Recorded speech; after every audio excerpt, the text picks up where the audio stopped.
Halo semua, jumpa lagi dengan saya. Kali ini saya akan melanjutkan alur cerita Perfect World.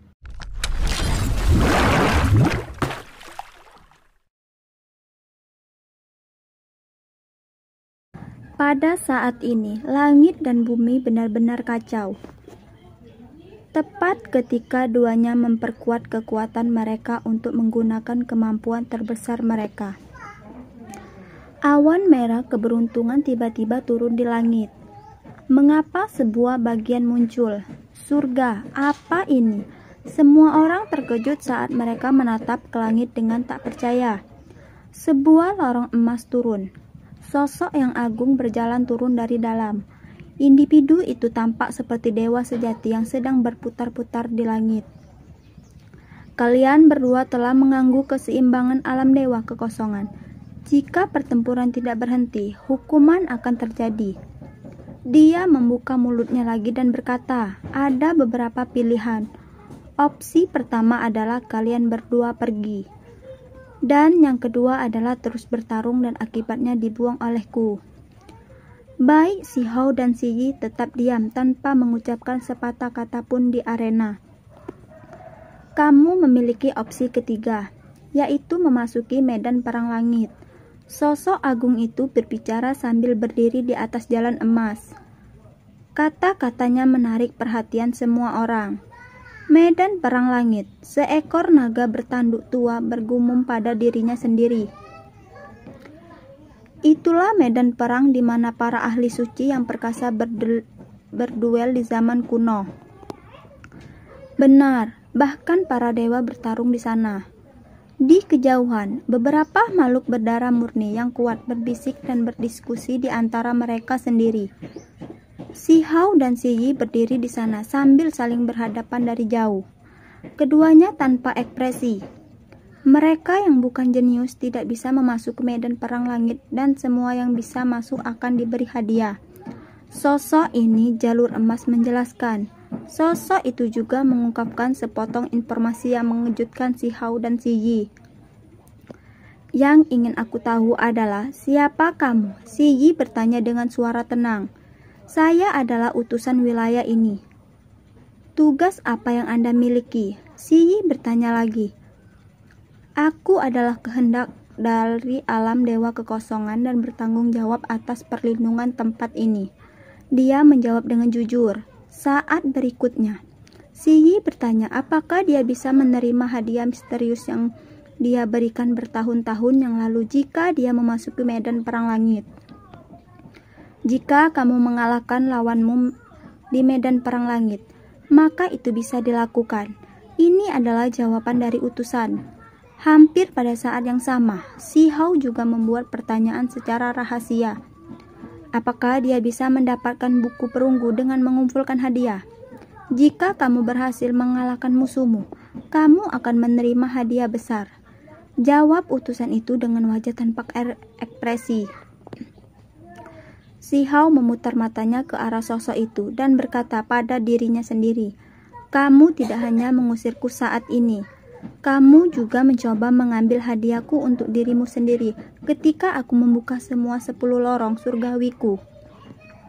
Benar-benar tidak tulus. Utusan wilayah itu memelototinya. Akhirnya, si Hao bertanya, kapan kita pergi ke medan perang langit? 1 bulan kemudian, utusan wilayah itu menjawab. Si Hao dan si Yi bertukar pandang. Saat jalur emas menghilang, utusan itu juga menghilang.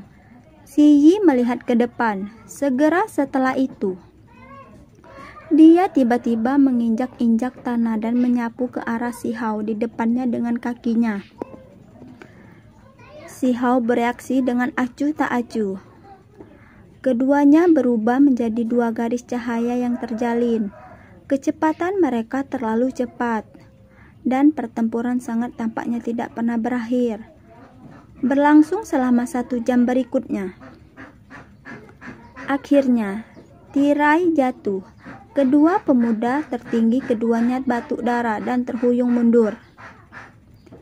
Pertempuran akhirnya berakhir. Semua orang menantikan pembukaan medan perang langit.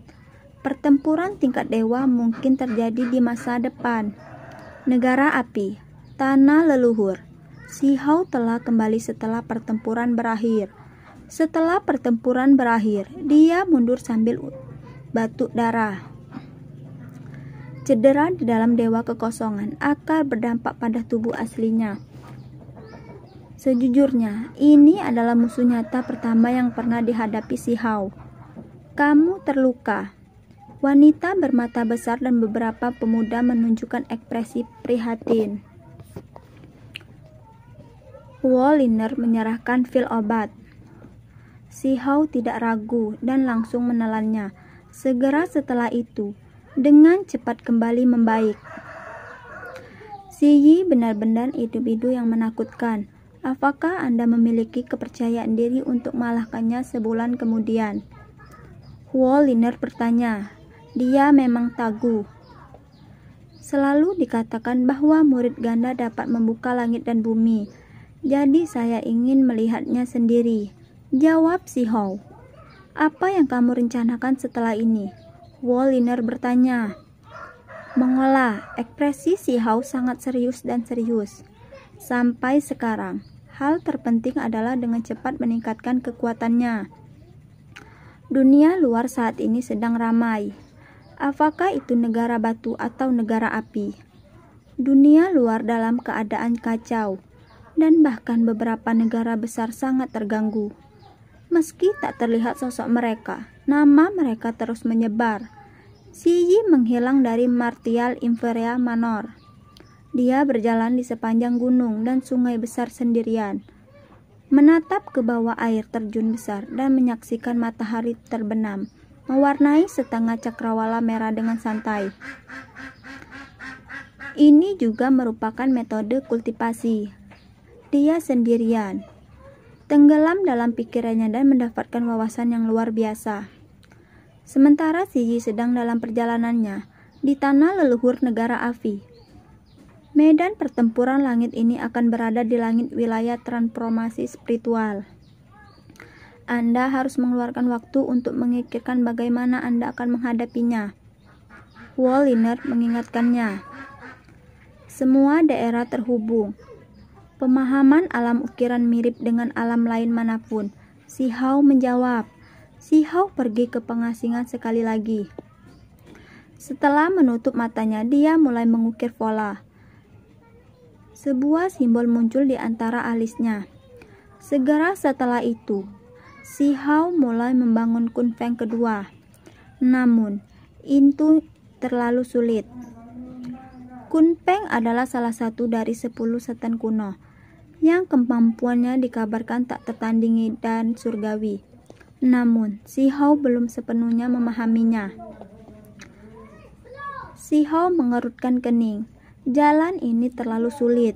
Dia hanya bisa mengetahui arah yang kasar dan mengukir kunfeng yang sederhana ke dalam tubuhnya. Pada saat yang tepat ini, ada orang muncul di cakrawala. Kenapa seorang seperti ini tiba-tiba muncul? Si Hao melebarkan matanya dan mengamati dengan curiga. Ayah Kaisar, di cakrawala. Woliner berlari dan memanggil. Wajah si Hao membawa senyum. Dia melirik Kaisar Api dan kemudian melirik Woliner. Saya memberi hormat kepada yang mulia. Kaisar Api. Si Hao membuka mulutnya lagi. Si Hao merasa sedikit gelisah bagaimanapun. Ini adalah tanah leluhur negara api. Jadi sebagian orang luar agak tidak pantas baginya untuk berada di sini. Karena Woliner mengizinkan masuk, maka tidak perlu mengatakan apa-apa lagi. Kaisar Api sepertinya melihat melalui pikirannya saat dia berbicara.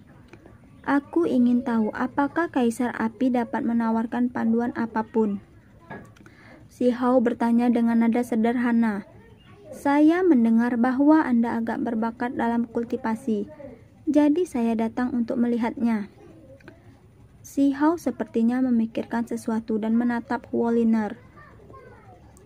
Saya melihat bahwa Anda berlatih dengan pahit tanpa hasil apapun. Karena ayah saya, Kaisar, memiliki tubuh spiritual di tanah leluhur. Saya memintanya untuk datang ke sini. Jika ada sesuatu yang Anda tidak mengerti, maka Anda dapat berkonsultasi dengannya.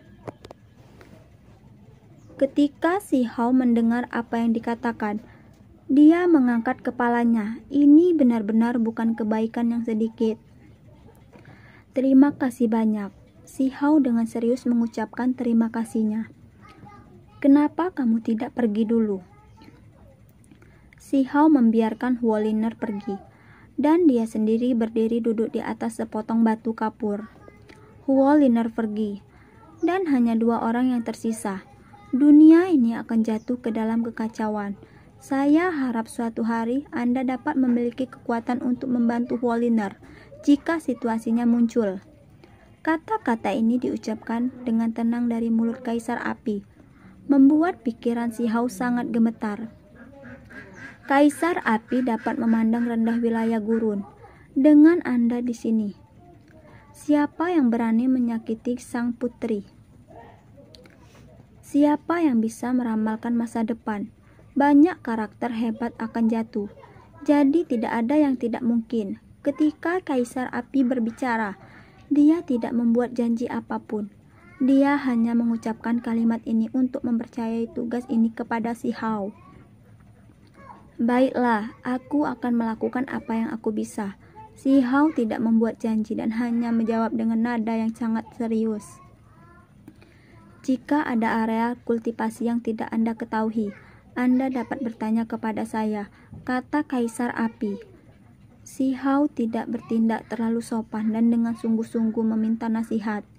Dia berbicara tenang semua hal yang dia bingungkan, dan Kaisar Api menjawab dengan tulus.